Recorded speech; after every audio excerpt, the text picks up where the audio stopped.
now you've got a new company, something new and different. Tell us a little bit about that.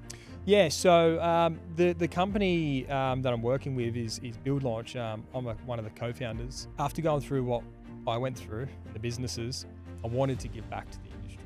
I just didn't know how. Having a year off of doing nothing, my brain was just going wild.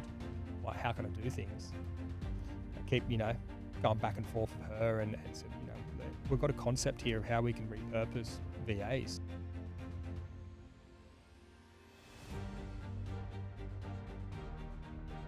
Cheyne Hall, welcome to the Entrepreneurial Engineer. Thanks so much for coming in.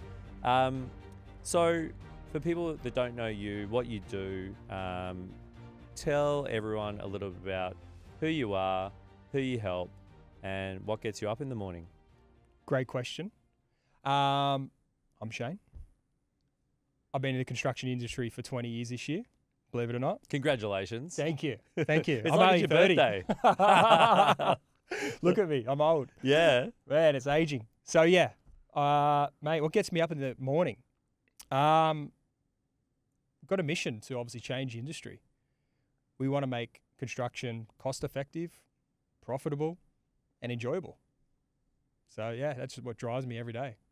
So break that down for me. Like profitable, enjoyable. What was the other one? Summerable? Profitable, Enjoyable. Yep. Can't remember. Sorry, Fun. mate. Fun. That's it. How are you going to do that?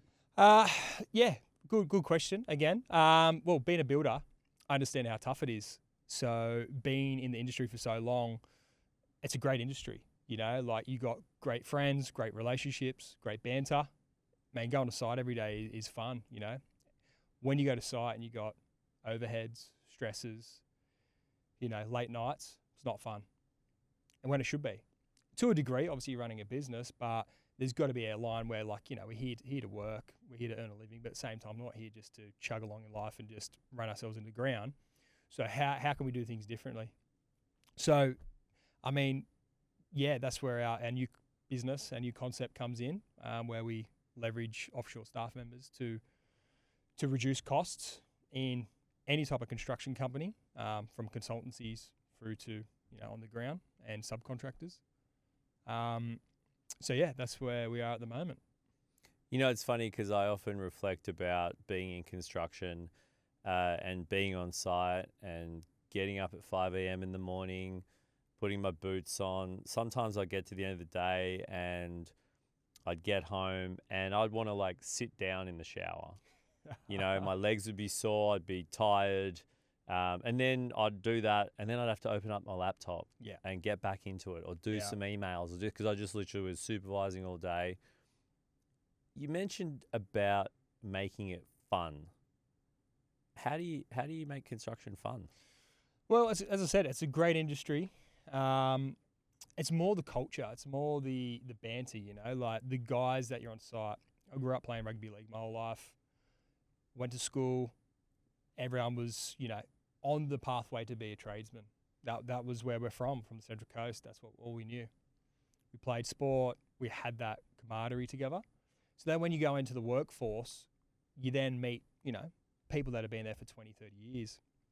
And you realise they've done the same progression as you. And they're great blokes, love watching their sport, doing the same interests. And you're like, how good's this? I'm around people I want to be around all the time. And that's what makes it fun. So, when you go out and meet new people in new areas, new businesses within that space, you find that you've got a lot of common interest and it just clicks. So for me, that's fun. That's interesting. When I say fun, I'd say interesting. Keeps me motivated, keeps things fresh.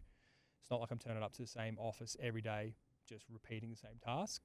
You got to have that variety, and the people around you that make it interesting and fun. Mm. You mentioned the word banter a couple of times, and I want to nail that down because I talk a lot. I like to talk to people, ask lots of questions. A lot of young people coming into industry, maybe going on site, and there is usually that banter. What do people talk about? And how do you get into the banter? How do you get into the situation where you're standing around a group of other construction professionals and you're having the banter? Because that, for me, you mentioned culture. Does that mean you're in the the banter group per se? Like, how does that look like? How do you think you could navigate that as a young engineer or a young construction professional? Yeah, I suppose the banter is the feeling and the way how they say read the room of the group of people around you. So to build yourself into that, I mean, for me, I think number one is work ethic. Show that you work hard on site. Put your head down, bum up, tool belt on, or whatever it may be, whatever your service profession, and then earn that respect. Once you do that, then people realize that you're a decent person. You work hard. You're not taking the piss. And I think that's one of the biggest things on any site is that if someone's slacking or on their phone, not doing what they should be doing, you don't get that respect. Once you earn that respect, that's when you can have a bit of banter. And I suppose you don't want to be that person that walks on the site from day one and thinks he's a larrikin and pisses everyone off. That's not what you want, because all the old blokes will pull your head in, But, give it a bit of time. If you're a young person, you just got to earn that respect, and then the banter will grow with that. It's just I suppose it's a flow-on effect of that. So tell me about your first construction job. It was a joinery shop in the Central Coast. So, started my apprenticeship as, well, I mean, I had no idea what I wanted to do, to be honest. My dad's in construction, so that's my brother, as you know. And my dad's like, don't care what you do, mate. Just get a trade. I said, what kind of trade? He goes, I don't care. Just go ask someone. So what did I do? Went and asked the first person I knew, my brother's boss. He offered me a job, which was a joinery shop up in the Central Coast. And as I said, talk about banter. My brother was my boss. How hard can that be? It obviously pisses me off sometimes, but as any brother does, right? Yeah. And then, our foreman was a Mad Dragon supporter. Played league. I was, my goal was at that time, 18 years old, was to succeed in rugby league at that time. And he was a mad supporter. So, with all of us, there was a great group of blokes. And then come from that was another guy I played league with. He come into the mix as well, one of my good friends. So had an awesome group of blokes, all worked hard. And it was really enjoyable. How did you go from that to, well, a construction business? How do you leapfrog out of joinery, and I can imagine making stuff with timber? Yep. Break it down. Yeah. To going, all right, I'm going to go build a house or a deck or something much larger. Or how do you take that step? I think there's a few different types of people in the world. Some people are born who want to be entrepreneurial and just want to grow and know where they're going to go in life. Unfortunately, that wasn't me. I was the kind of person who liked working hard but didn't have much further ahead of just that trade. Lucky enough, I had a bad injury from league and I moved overseas to London for a few years. Kind of made me more worldly. And when I come back, I moved to Sydney and landed a job with a tier 2 company just as installer doing joinery. And within about 2 weeks, the director of that company said, I want you to become a company. I said, mate, I don't know what the fuck a company is. Like, what do you do? He said, just go see your accountant, I'll sign you up. And that was it. So from that point onwards, I suppose I got a bit of a taste of what this new outlook looks like. And I really, really enjoyed it. So from that point onwards, I went from just myself being a tradesman, not knowing anything, to, doing my builder's course, doing my carpentry course, get my builder's license, building a team of 20 joiners by the time I was 28. And then just progressing from there. And that's just how it kicked off. And it was just honestly, it was a machine that just kept pumping and just didn't stop. And this was Hall Group? Yeah. Wow. Is Hall Group still operational? No. So unfortunately, we shut it down in 23. Okay. So we sold one business. It's still operational in Queensland. So I'm close with the director there. He was one of my juniors back then. So he went up there to establish that business for us. But no, we grew rapidly. We ended up having 70 employees, nationally established. Had an office in Melbourne, Sydney, Brisbane, Tasmania. We're doing some work. But we had a massive, 23 as like now. It rained every day. Progress slowed down, not to a degree, but that was one thing. But we had a really big litigation in Melbourne for a fit out we did. And it went for a year and a half. And, the the work that we did was fantastic. It was top notch. We delivered the project. It was operational from day one. They were doing their putt whatever the hell it was, serving drinks. But the owner refused to pay us. Looking back, we should have done more due diligence. But the director of that company was a lady, and he was just the offsider, doing some research about him. Find out down to the grapevine that is not the kind of person you want to deal with. So anyway, that court case didn't go well. So after that was done, we pushed for a restructure in Melbourne, in Victoria. We got awarded the restructure just to help with the costs, because it was like a $400,000, $500,000 case that we didn't get money for.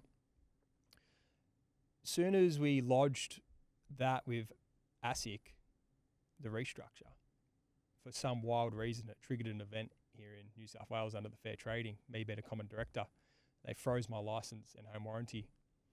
So it took us 30 days to try and put it back in, reinstated. After the 30 days, they didn't do it. So 4 days later, liquidated 3 businesses and sold one. That was the end of it.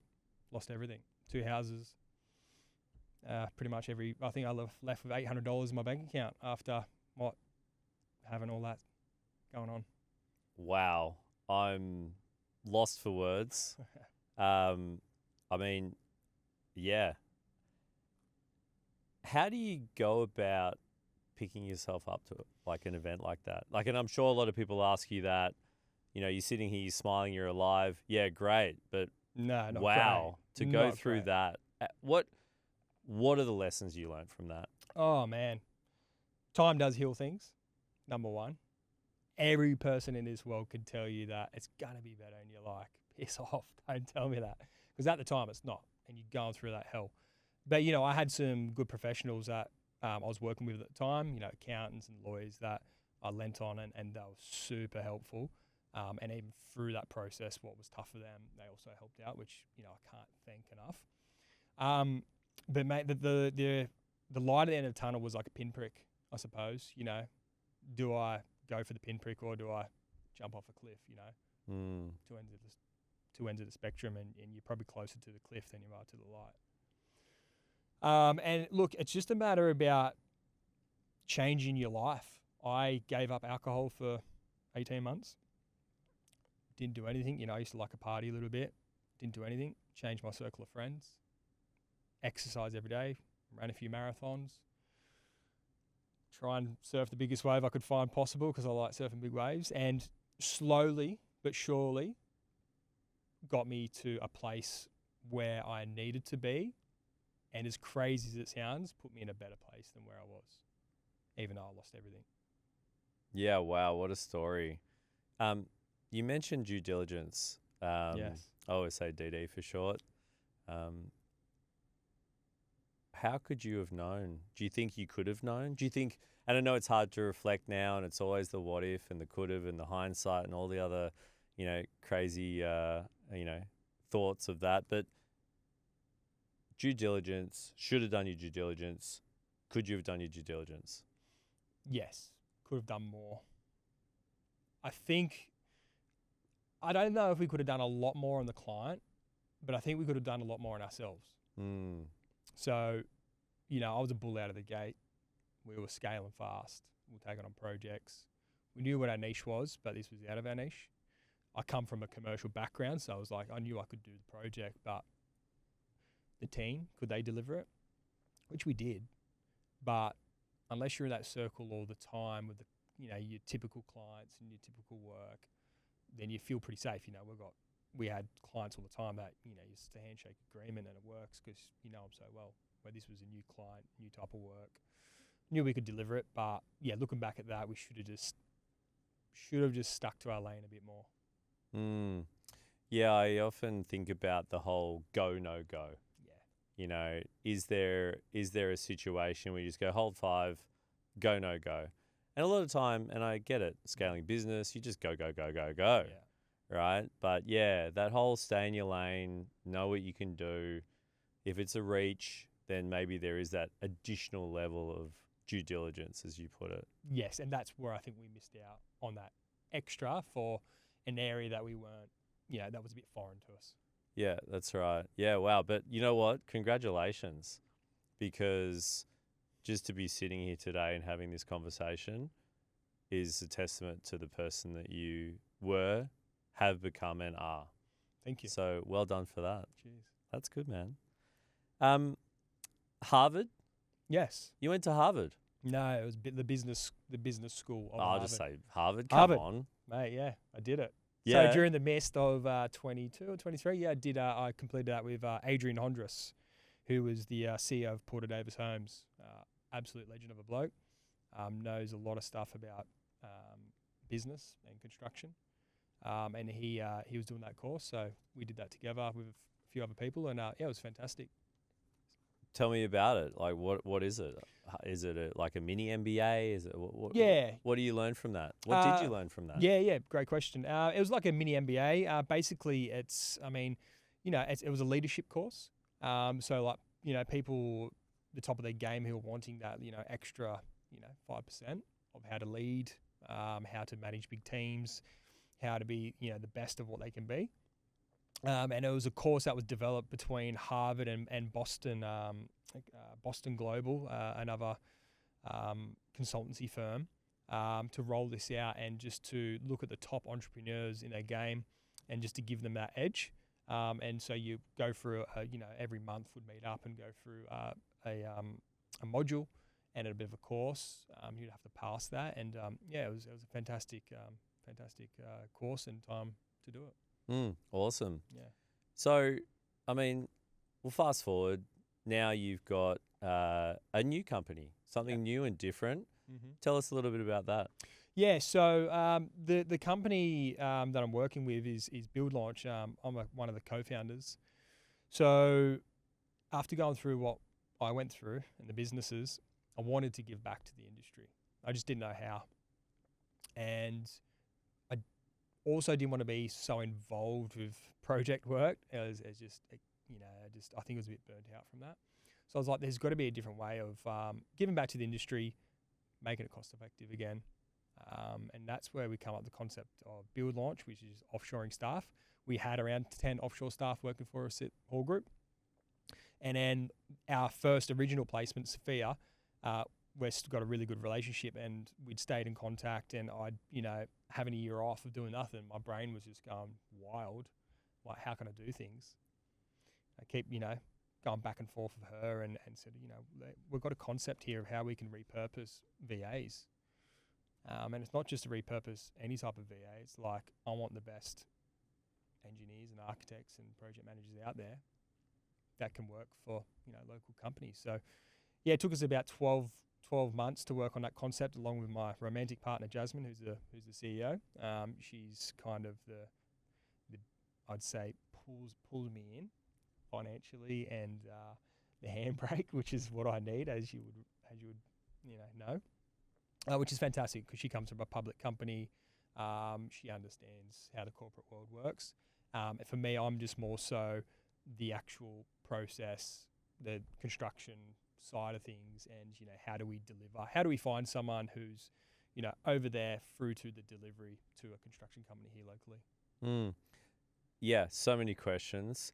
You said over there, so I'd love to understand what that means. Yep. VA. I believe like a virtual assistant. Yeah. Sorry, acronyms. Yes. And then, if I'm a construction business, what does that mean for me, and how could, what am I going to get, and what are the savings? What are the benefits? Like, why would I do something like that? Yep, awesome. So over there, we've got a global reach, so we don't discriminate against any country or any place. It all comes down to your credentials and your skill set. But our focus is Southeast Asia. Reason being is that they're very well educated and they speak very good English, and time zones close enough. Excuse me. So that's the point of difference. And Sophia, our co-founder, she's located in the Philippines as well, so it makes life a lot easier. So we actively recruit there all the time. So what we're trying to do is one or two things: is find you a really, really good staff member who's can tap into your business virtually and work in that business and deliver work just as good as anyone here onshore locally. whilst reducing costs. So the cost reduce is around 75% compared to here locally, which is, again, for where they're working, they're still getting double the salary of what they would earn locally as well. So 2-in-1 combo, we're giving them a great alternative to work, which is, top of the industry for them. And here locally, we're giving Australians or anyone in the kind of Western countries a great alternative to be able to scale their company with fantastic staff members at a very good rate. And the goal is not to remove skilled workers in Australia. I want people to stop sitting at the bottom and leverage their time, their expertise to a high level. So, if you've got a business, there's no point paying someone to just do data entry for $80,000 a year when you can pay that for 20 or 30. So save that money for the business so it can operate well, but then put that money into your leading engineer or your leading site manager. Pay that bit more, reward them, and you're going to get so much more out of that person and then out of the business. So, it's a great pitch to think that there is that ability to offshore maybe some more administrative tasks. Your foreman, they're on site more, then maybe not having to go back to those emails late at night. Exactly. Something different. How, though, how do you get to the point where those roles become integrated in? It sounds like you had that. How do you think that there's a differentiator there for integration? So where I'm going is I can hear some level of like admin function. Oh, yeah. But you mentioned a range of different roles. Yeah. Tell me a bit about that and how that might operate. Yeah, so look, there's a million virtual assistant operators out there, and the reason why we established this build launch is that we wanted to be different, and our points of difference is what makes us different and the whole business. So we offer only construction roles over the whole spectrum of construction, and all departments in construction as well. So if you look at any business, they wear how many different departments? There's 5 or 7, from marketing to operations, HR, legal, whatever it may be. So we've obviously got to cover all those administrative areas with the staff that we've got. But then we've got the technical roles. So, we want to technically put highly skilled people into construction companies who are, residential or commercial estimators or lead CAD production managers for joinery companies or project managers for any type of business, schedulers, coordinators. So, the technical roles, we're trying to find those and put them into companies where if you're a local builder, you can't afford to put on a $200,000 project manager, but you can get someone just as good for $40,000, $30,000. Yeah, they're not leading the team on site, but they've got all the other skills and they can pick up 80% of the admin work that you would normally have to do. So then you could be on site running the show. So what sort of myths are you trying to debunk? Because I feel a lot of people know about hybrid work. I think a lot of people know about offshoring. There's a lot of talk about that at the moment, particularly. What are some of the myths that you think you're trying to debunk with what you're pitching here? The myth is that construction can be profitable. It can be enjoyable. So going back to my original statement, you just got to look at alternatives of how to skin the cat. And there's a million ways of doing it. I'm not saying mine's the best way or the perfect way. It's just a way that we see can make a difference. So yeah, you can implement systems, softwares. They're all going to make a difference, but you still need people to power those systems, power those softwares. So that's one thing we're trying to debunk. The other thing is, offshoring's taking jobs away from people locally. That's a huge one. Now, every tier 1 company in Australia, from Qantas through to construction, uses offshore staff. Only way to get ahead with reducing costs. So why can't the little guys have access to that? And we're not, as I said to you before, we're not trying to take away jobs from people or admin tasks. We're just trying to leverage everyone's time to be worth more, higher performing. So everyone gets more out of their employee or out of the business. I mean, you must come across a lot of construction companies What are some of the mistakes you think construction businesses, maybe at least in New South Wales, or you mentioned the little guy, other than obviously not having VAs, Yeah. what are some of the other things you think construction businesses could take advantage of at the moment? Look, I think the AI space is booming, and that's got a lot behind it. I think people just got to be wary of it because I feel like, we're on the forefront of using it because we use it all the time. But it's not a tool that's going to do the business for you. It's a tool that you use to help you do your job.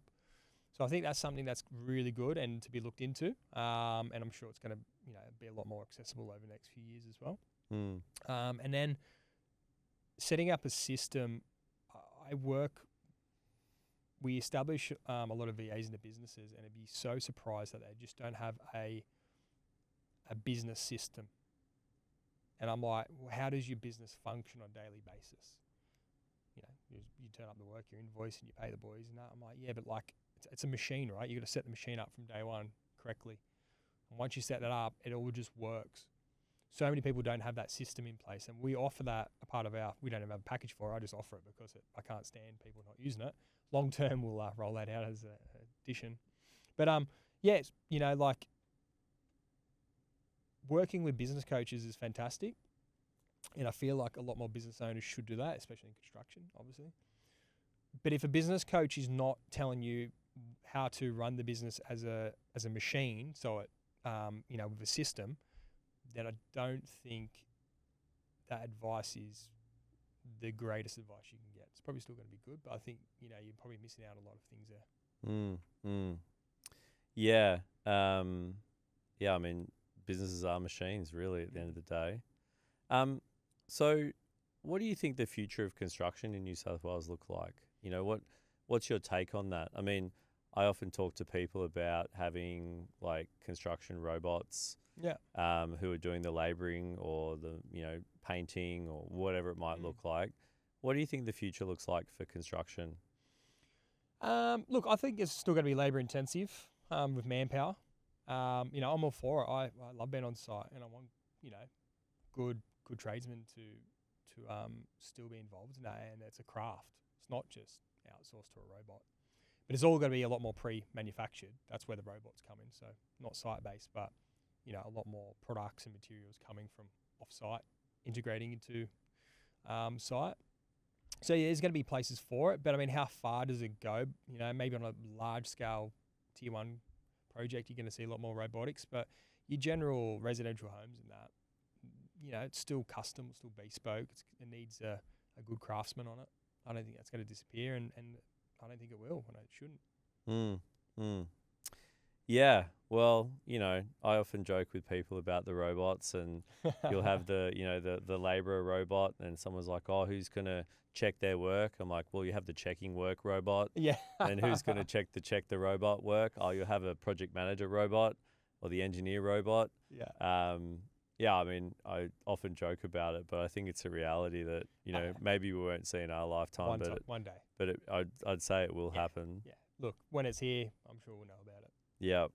And then what about Build Launch? What's the future for Build Launch? Where is this going? What is your reach? I mean, obviously there's millions and millions of, engineers and architects and other people in Southeast Asia and elsewhere. What's the future look like for Build Launch? Yeah, it's looking great. We really just want to get it right in Australia first because we know the Australian standards, we know the NCC, we know how businesses work here. And once we get that blueprint, nailed out, we're just going to roll it out across all the Western countries. And not just use Asia, but there's a lot of countries out there that could benefit with working with Western countries to boost their incomes and salaries. So yeah, it's a good place for it. And now, we want to make an impact. I love it. It's so good. I think to find a niche that helps small business grow and scale for something that is so difficult. Construction's not easy. Building houses isn't easy. Carpentry and all the other, it's not easy. So to find something that helps that is great. I see a lot of and I've seen it now where I'll maybe get a Sparky. And I remember, Sparky might have been $60 an hour. Yeah. and now I'm seeing like 120 an hour, 130 an hour. Yeah. How have you seen that transition? Do you think that finally maybe tradies have understood their worth, or do you think there's some other industry play between pricing, maybe on hourly rates or otherwise, in the market? Yeah, great question. I mean, there's always inflation, so everything's going to get inflated and move up. That's just the way the world works. During the pandemic, obviously we had the boom, the profitless boom, which there was just too much work, so everyone started charging more. And what we found is that the good tradesmen were charging a bit more, which was great, but then the not so good tradesmen were still charging that upper amount. Now, it's kind of obviously, with interest rates stabilizing, that's obviously leveled out again. And, the people who are good, they'll always earn good rates, and so they should. They should charge good rates. If you're, I always say to people, you're not getting paid, you are getting paid by the hour, but you're getting paid for your skills. You're getting paid for the 20 years of knowledge in construction. So you might put a new GPO on in a house and you have a power outlet. It might take 5 minutes. But for someone who's not got 20 years of experience, it could take them 2 days. So how do you know what their hourly rate is there? So, it's a hard one to for people to understand that who aren't in construction. Where if you are in construction, I understand it, and it took you how many years to get to this point. Done a good job, so you should be paying that. How do you feel like we can promote trades better as an industry? I'm obviously trying to talk about engineering and talk about entrepreneurship and trying to get more momentum there and get young engineers into the profession, get them thinking about their future and what it looks like in AI and tech. How do you think we get more young people into trades and promote that as an industry where you can end up starting your own build launch, for example? Yeah, great question. This is a sticky one for me. I think, I think it just comes back to the school system of what they reward through education to then go to university. Not saying there's anything wrong with that, but it's a pathway geared up for the government to make money. Tradesmen and that, you can leave at 16 and earn $50 an hour straight out of the door. Why don't they talk about that? Because someone who goes to uni for 4 years and got a HECS debt, then does this and does that, then they finally get their accolades and then they're 35 and they're like, all right, I'm good to go. The bloke's already worked 15 plus years or 19 years. Where's he at now? So I think the pathways or, the options at school need to be a bit clearer. And back in the day, maybe tradesmen were, frowned upon a bit, I suppose. But these days, they're all driving around nice cars, all got good houses. The ones that built themselves. Exactly. Exactly. So, yeah. Yeah, because there is that whole you left at year 10, you're a dropout, exactly. That terminology of dropout. And then you're right, I don't see, other than maybe one guy on Instagram, I can't even remember who it is in Melbourne, don't quote me. Yeah. Whoever you are out there, please tag me in something. But you don't actually see any of that. You don't see a lot of those tradie success stories. We don't see a lot of that maybe on social media. Why do you think that is? Is there a reason for that? Or you just think that maybe they're not there, or they're not on social media, or we don't know, they're not in the news, or whenever you see them in the news or something like that, it's usually for the wrong reasons. I guess that's clickbait, but what's your take on that? I think it's clickbait, to be honest. Yeah. Yeah, purely and simply. Headlines, what people want to read. There's some trader that's driving up the M2 that's throwing stuff out of his car because he's pissed off. People want to read that. They don't want to read about the guy who's sitting at Bellevue Hill in his nice house that he started at 16 and developed it and got to there. And you know what I mean? That's not interesting. But they're all out there. Most tradies do well, and they're all good guys. It's just the like any industry or any people in general, the 5% that ruin it for everyone else. Yeah, there is that. It's the 1%. Yeah, right. Exactly. Yeah. That's. I think that's really hard to come by, because talking with someone else about engineering, and that there's a layer of trust and societal trust, and then how that's been built over time. I feel like, and don't want to harp on so much about tradies, because that is just another word. Yeah. But how the construction industry also needs its own personal brand, how it also needs to elevate itself from that 1%, from that clickbait. Yeah. How do you think the industry could get around that? Again, it just goes back to the original statement of like, people just got to show up, do what they say they do. I think, I don't want to talk about it, but it's not really something I'm involved in, but like, the people on the big sites, union sites and that, they kind of paint sometimes a bad image for everyone else.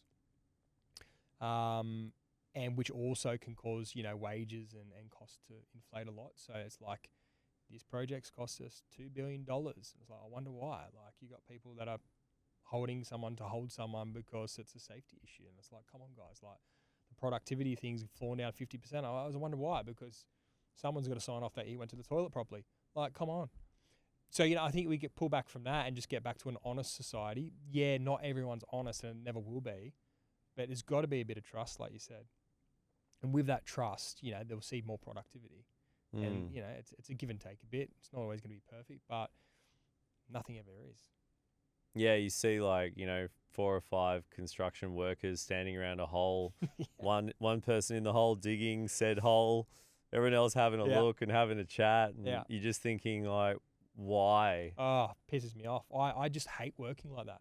Yeah. Like, who wants to look at their phone all day? What a long day. Yeah. And rip into it. Get the job done. If you finish early, go home. Yeah. You've got better things to do. Yeah. Yeah, I think everyone's got that mentality. And, that would put trust back into consumers and just people doing the job right, charging accordingly. Good rates, but, just do the job when you need to do it and leave, and everyone will be happy with that. So we talked a little bit about before. I'd love to know, like, what does a typical day look like for you? What is... you're out surfing a big wave and then you're meditating for 5 hours. Nah. Like what does a typical day look like? Because I think a lot of people, whether or not they're in construction, engineering, surveying, or whatever, they have this thought that I'm either going to be here for the rest of my career, or I'm going to be there, or they have a future idea of what that looks like. And I'm often finding in conversations like these where people go, no, it's nothing like that, or I get up at 5 a.m. every day and I'm exercise, then I work, and then it's kids, and then I work, and then, or some people say, well, I would never know what I'm doing on any day from another day because they're so different. And to show people that variety and give them that insight into what a future career might look like. Tell us about your day. Yeah, my life's pretty erratic, to be honest. Not in erratic in the way that my schedule is booked out 2 to 4 weeks in advance, for sure. And it's all pre-planned. I have, openings of when I'll meet with people, when I won't. But typically my day would start at 3:45 to 4 a.m.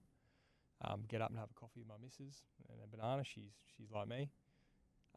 Depends on my workload of what I've got on. I'll either get into work straight away. I'm a very big morning person, so I'll crank out at least 2 hours till 6 a.m. From there, maybe do a training session, run down the park and the outdoor gym, do that.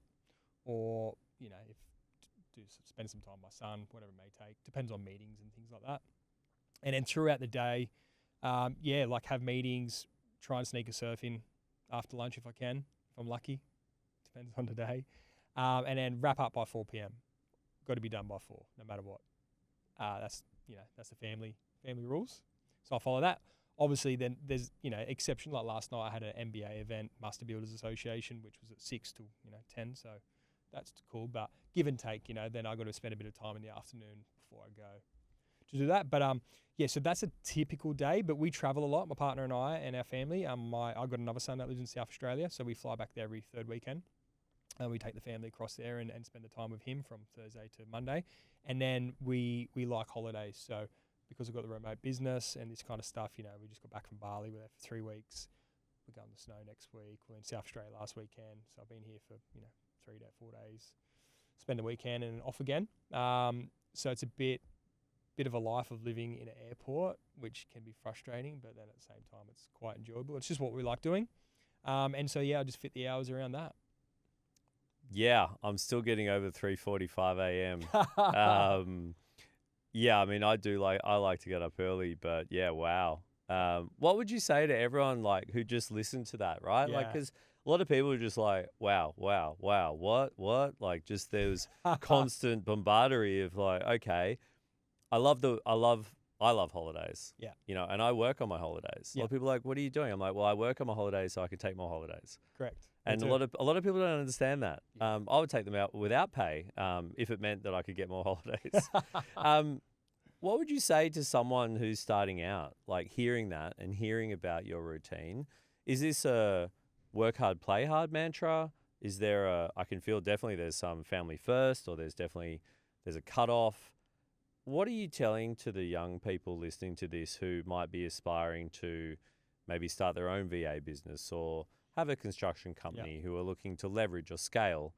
What are you saying to them?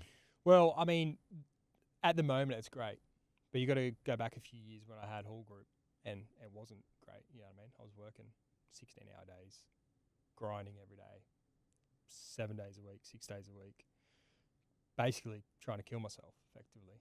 Not out of, not that I'm wanting to do that. And you really got to, look at, if you're aspiring to do something, I'm all for like growing something big, but your passions change over time, and so do your commitments and things like that. So you got to be wary of that from the get-go, and it's hard to do that when you're a young kid. Because if you start a big joinery factory in Western Sydney, you're going to be there for 10 years plus.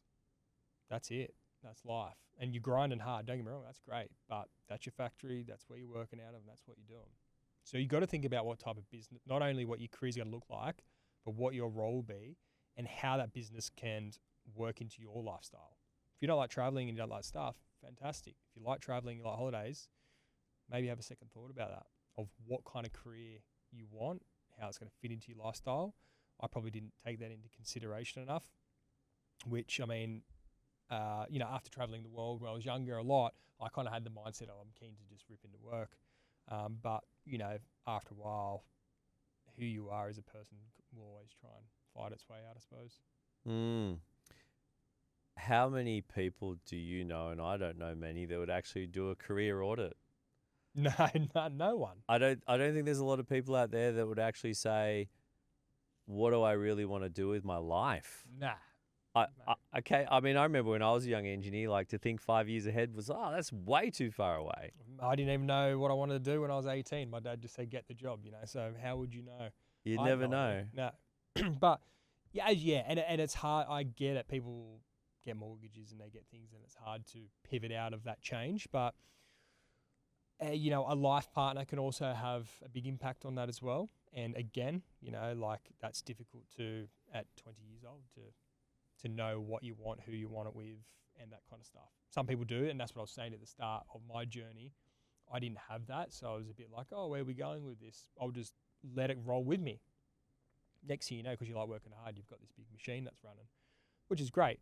But yeah, for someone young setting out, I suppose maybe just look at what you like doing, what's your life, what do you like doing outside?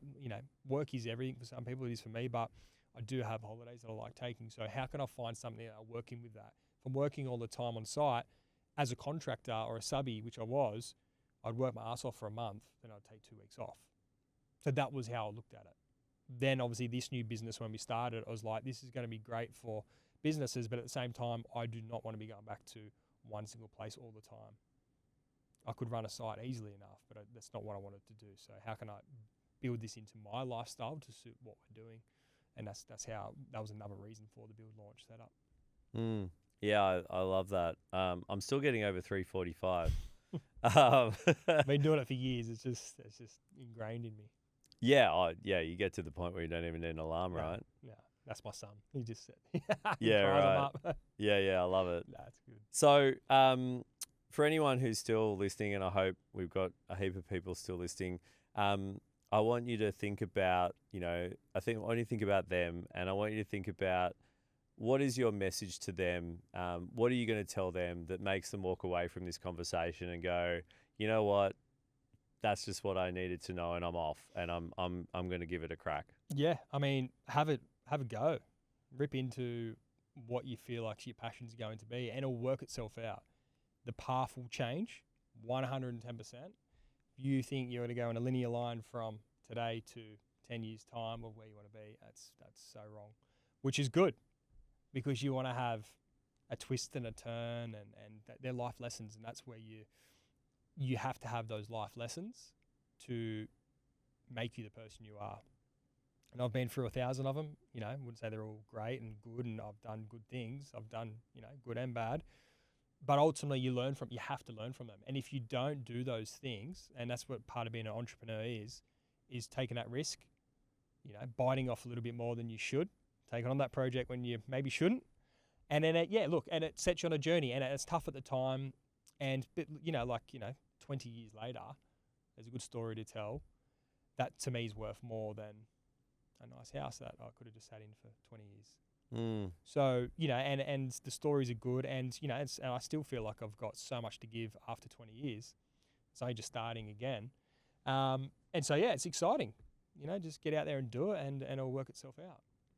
Yeah, I love that. I mean, from, you know, building a business, 70 people, due diligence when it counts, you know, being knocked down, getting back up, doing something different and new, supporting the industry in a way that I think is very valuable. And then to be so passionate about it and getting up at 3:45 a.m. Mate, Cheyne, that was awesome. I love that. I got a lot of takeaways. I've got my own notes. You know, this is really good. I will be getting up at 3:45 a.m. tomorrow. Please don't. And yeah, Cheyne, mate, thanks so much for coming on. That was a great convo. Thanks, Darren. Appreciate it. Anytime. That was awesome. Cool, man. Cheers.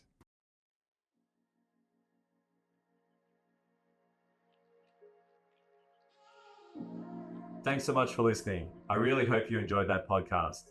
Please like and subscribe. It helps us reach so many more aspiring engineering professionals and entrepreneurs. You can find us on LinkedIn, Spotify, and YouTube.